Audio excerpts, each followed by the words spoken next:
আসসালামু আলাইকুম টুম্পা 7 থেকে আমি টুম্পা আছি আপনাদের সাথে। আজকে আপনাদের সাথে শেয়ার করব চিকেন বিরিয়ানির রেসিপি।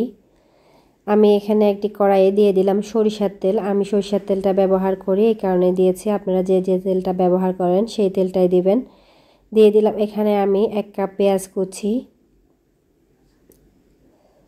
পেঁয়াজগুলো আমি একটু ভেজে নেব। এখানে আমি পাশাপাশি আরেকটা চুলায় বসিয়ে দিয়েছি। এখানে পানিটা আমি গরম করতে দিয়েছি। এখানে দিয়েছি আমি 5 কাপ, মেজারমেন্ট কাপের 5 কাপ পানি। আমি যেহেতু 2.5 কাপ চাল নিয়েছি তার জন্য দিয়েছি আমি 5 কাপ পানি। এখানে দিয়ে দিলাম আমি 2 টিস্পুন রসুন বাটা, 1 টিস্পুন আদা বাটা। সবগুলো আমি একসাথে ভেজে নিচ্ছি। কি করব আজকে আমি চিকেন বিরিয়ানির রেসিপিটা একটু সহজভাবে হালকাভাবে করে নেওয়ার চেষ্টা করছি, যত দ্রুত আর তাড়াতাড়ি করা যায় আমি সেই চেষ্টাটাই করছি। এখানে আমি দিয়ে দিলাম আমি যে ধুয়ে রাখছি চিকেনটা, সেই চিকেনটা আমি এটা ধুয়ে পানিটা ঝরিয়ে রেখেছিলাম। এখানে আমি দিয়ে দিলাম চিকেনটা, দিয়ে আমি আবারও একটু মশলার সাথে ভালো করে কষিয়ে নিচ্ছি। আমার এখানে প্রচুর বৃষ্টি হচ্ছে আর সময়টাও খুব কম। আমি যে অনেক কিছু দিব আর অনেক ভালো করে রান্না করব সেই সময়টাও নাই। তো সাধারণভাবে যেভাবে রান্নাটা করা যায় আমি সেইটুকু চেষ্টা করতেছি যে অল্প সময়ের ভিতর রান্নাটা করে নিতে পারি। আমি এখানে দিয়ে দিলাম এটা চিকেন মুরগির মাংসের মশলা ছিল, আর দিয়ে দিলাম 3টি তেজপাতা, 2টি দারচিনি, 2 টুকরা দিয়েছি আমি এলাচি, আর সাথে আমি এখানে দিয়ে দিয়েছিলাম 2 টিস্পুন হলুদ গুঁড়া, 1 টিস্পুন মরিচের গুঁড়া।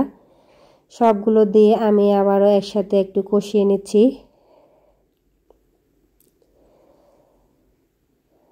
এখন এখানে দিয়ে দিলাম আমি 1.5 টিস্পুন লবণ। আমি যে পরিমাণ লবণটা ব্যবহার করেছি আমার এই চিকেন রান্নায় আর বাড়তি কোনো লবণ দিতে হয় নাই চিকেনের জন্য, এবং যে বিরিয়ানি রান্না করব ওই একসাথে সবগুলো লবণ আমি দিয়ে দিয়েছিলাম। সবটা মিলে লবণটা পারফেক্ট হয়েছিল। আমি আবারও একটু ভালো করে এটা কষিয়ে নিয়েছি, ঢেকে দিয়ে আমি এটা 10 মিনিট কষিয়ে নিয়েছিলাম। আবারও একটু ভালো করে চিকেন আর মশলাগুলো কষিয়ে নিচ্ছি। আমার রান্নাটা খুব তাড়াতাড়ি করতে হচ্ছে।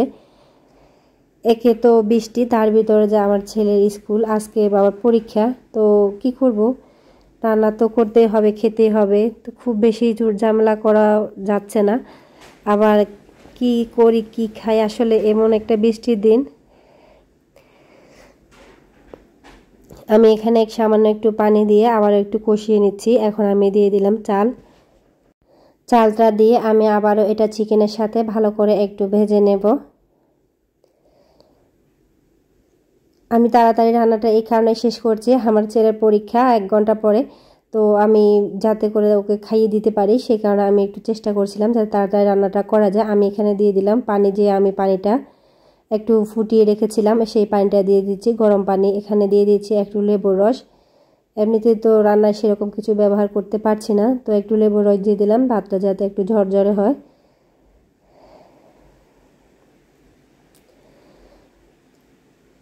পানিটা দিয়ে আমি আবারও একটু 10 মিনিট লো আঁচে ঢেকে দেবো, যেহেতু আমার রান্নাটা তাড়াতাড়ি করতে হচ্ছে। আমি যতটা ফাস্ট করা যায় চেষ্টা করতেছি। এটা 80% মতো সিদ্ধ হয়েছে। এই পর্যায়ে আমি আগুনটা একদম লো আছে রেখে এটাকে আমি এভাবে একটু চেপে ঢেকে দিব। আমি খিচুড়ি, বিরিয়ানি বা পোলাও এই টিপসটা সবসময় ফলো করি।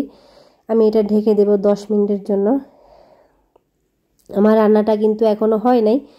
এখানে বৃষ্টি, তার ভিতরে বিদ্যুৎও নাই, যার কারণে কালারটা একবার মনে হচ্ছে সাদা, একবার মনে হচ্ছে হলুদ। না, এই কালারটা যথেষ্টই হলুদ কালার ছিল। রান্নার বিরিয়ানির যে কালারটা থাকে, এটা ক্যামেরার সমস্যা হচ্ছে, কারণ এখানে আমি একটু ভাত উঠিয়ে নিলাম, আমার ছেলের জন্য একটু বিরিয়ানি উঠিয়ে নিচ্ছি। এটা একটু ভিজা ভিজা ছিল, কি করব, ওর আবার পরীক্ষা যেতে হবে।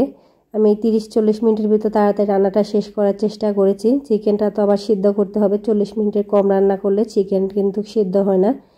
এখন আমি দেখিয়ে দিচ্ছি যে আমার চিকেন বিরিয়ানিটা কতটা ঝরঝর হয়েছে। রেসিপিটি দেখার জন্য সবাইকে ধন্যবাদ। আল্লাহ হাফেজ।